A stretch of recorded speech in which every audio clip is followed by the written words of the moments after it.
మా ఇప్పుడే మూవీ అయితే కంప్లీట్ చేశా. రక్షణ స్టోర్లోకి వెళ్ళే ముందు ఒక like subject please support me. Movie ఒక సస్పెన్స్ కిల్లర్. మూవీ స్టార్ట్ గానే ఒక అమ్మాయి ట్యాంక్ మించి అయితే దూకి చనిపోద్ది. ఆ హీరోయిన్ చాలా అంటే చాలా బాధపడిద్ది. హీరోయిన్ పోలీసుల కాడికి పోద్ది. ఇది సూసైడ్ చేసుకుంది ఎవరం కాదు, ఎవరో ప్లాన్ చేసి చంపేశారు అని చెప్తుంది.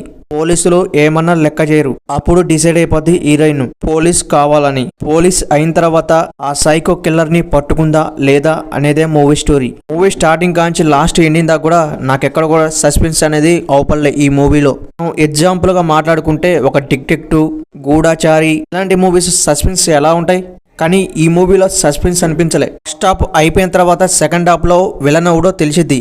పోలీసులు అయినా పట్టుకోరు అని. ఆ సినిమాని మొత్తం సెకండ్ హాఫ్ మొత్తం లాగి చంపేసారు అనుకోవచ్చు.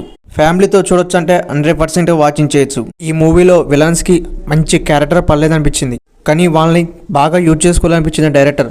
ఈ మూవీ రొటీన్ స్టోరీ అయినా డైరెక్టర్ ఏదో ఒక విధంగా అయితే తెరకెక్కించనుకోవచ్చు ఈ మూవీని. బ్యాక్గ్రౌండ్ స్కోర్ అయితే అంతగా వర్కౌట్ కాలే. హీరోయిన్ యాక్టింగ్ పర్లేదనిపించింది ఈ మూవీలో. ఈ మూవీ చూడాలంటే ఆహాలో దొరికిద్ది. మన ఛానల్ వస్తే ఒక లైక్ సబ్స్క్రైబ్ ప్లీజ్ సపోర్ట్.